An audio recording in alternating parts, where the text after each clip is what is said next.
मैं भी मर जाता। किस वजह से? कोई भी वजह घसीट नहीं सकते ना अंकल, बताइए। अंकल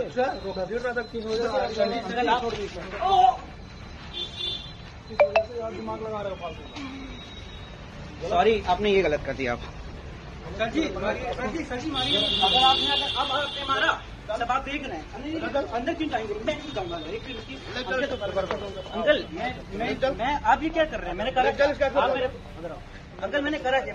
वीडियो बना, वीडियो बना। मैंने करा क्या? मैंने क्या करा? मैंने मारा क्यों? अंकल मैंने कुछ नहीं कर रहा हूँ। अंकल आप देख रहे हैं मैंने कुछ नहीं करा। मैं तो बैठा था अंकल, ये देख रहे हैं कितना गलत हो रहा है।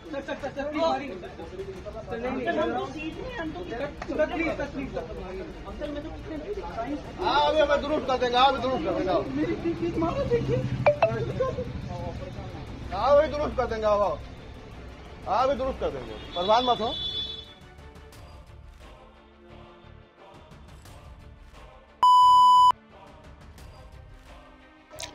দেখলেন আপনারা ভিডিওটা? আমিও সেটাই দেখছিলাম। কি ভয়ানক পুলিশের ব্যবহার। যে পুলিশ আইনের রক্ষক সেই কিনা এভাবে ভক্ষকের কাজ করছে।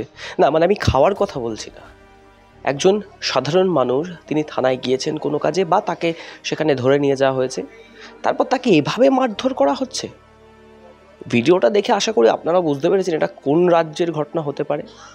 হ্যাঁ ঠিকই ধরেছেন, যোগী রাজ্যের ঘটনা, যেখানে বুলডোজার দিয়ে ঘরবাড়ি ভেঙে ফেলা হয়। সেই উত্তরপ্রদেশ পুলিশের এই ধরনের কীর্তি সামাজিক মাধ্যমে ভাইরাল হয়েছে, আর আমিও সেরকম সমাজ মাধ্যম স্ক্রল করতে করতে ভিডিওটা দেখলাম। এবার বলবো ঠিক কী ঘটনা হয়েছে। যেটা জানা যাচ্ছে, উত্তরপ্রদেশ পুলিশে কর্মরত sub inspector SI Amit Vikram Tripathi তিনি চড় মারছেন, লাথি মারছেন এক যুবককে। কোথায় না আউটপোস্টের ভিতরে, সোজা বাংলায় বললে একটা পুলিশ স্টেশনের ভিতরে বা পুলিশের কোনো অফিসের ভিতরে। কেন মারছেন, কী কারণে মারছেন, সেই বিষয়গুলোতেই আসবো। যেটা জানা যাচ্ছে যে একজন পুলিশ ফাঁড়ির ইনচার্জ এক যুবক, তাকে বলা যেতে পারে সে ছাত্র, যে খবর উঠে আসছে সেই ছাত্র, তাকে আক্রমণ করা হয়েছে, কদর্য ভাষায় গালিগালাজ করা হয়েছে, মারধর করা হচ্ছে, লাথি মারা হচ্ছে, চড় মারা হচ্ছে। কেন মারা হচ্ছে সেই প্রশ্নের উত্তরে এখনও জানি না। ভিডিওটা যতই দেখছি ততই অবাক হয়ে যাচ্ছি, ভয় পাচ্ছি যে একটা উত্তরপ্রদেশ পুলিশ এইভাবে সাধারণ মানুষকে হেনস্থা করছে।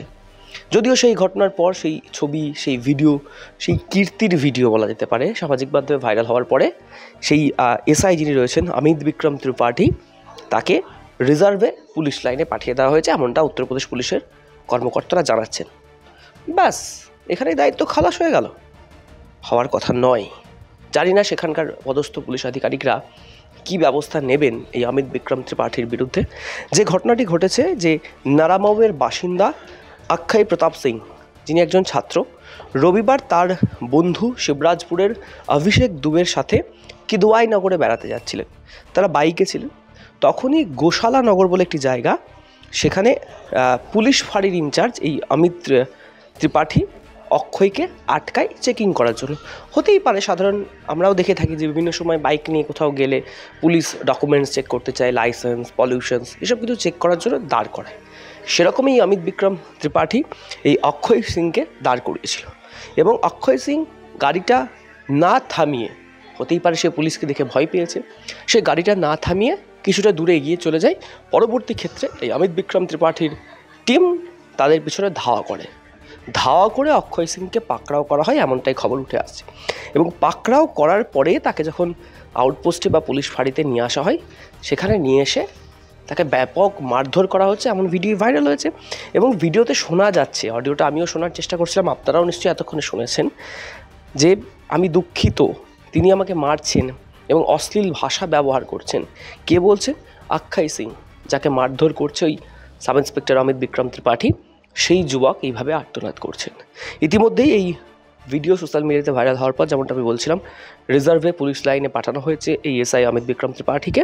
এবং উত্তরপ্রদেশ পুলিশের deputy police commissioner south Dipendranath Chowdhury তিনি যেটা বলছেন যে এই অমিত বিক্রম ত্রিপাঠীকে পুলিশ লাইনে পাঠানো হয়েছে, তদন্ত করা হচ্ছে, তদন্ত করে যে রিপোর্ট সামনে আসবে তারপরেই অমিত বিক্রম ত্রিপাঠীর বিরুদ্ধে ব্যবস্থা নেওয়া হবে।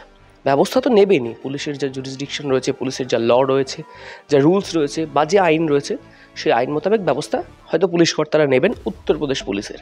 কিন্তু সেখানকার সাধারণ মানুষের নিরাপত্তাটা কোথায় বলতে পারেন?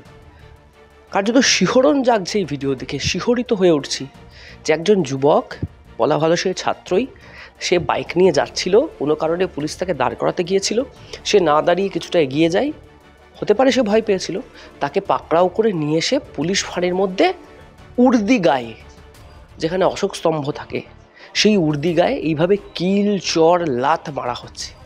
কতটা ভয়াবহ, কতটা নৃশংস উত্তরপ্রদেশ পুলিশের এই কাজ কারবার।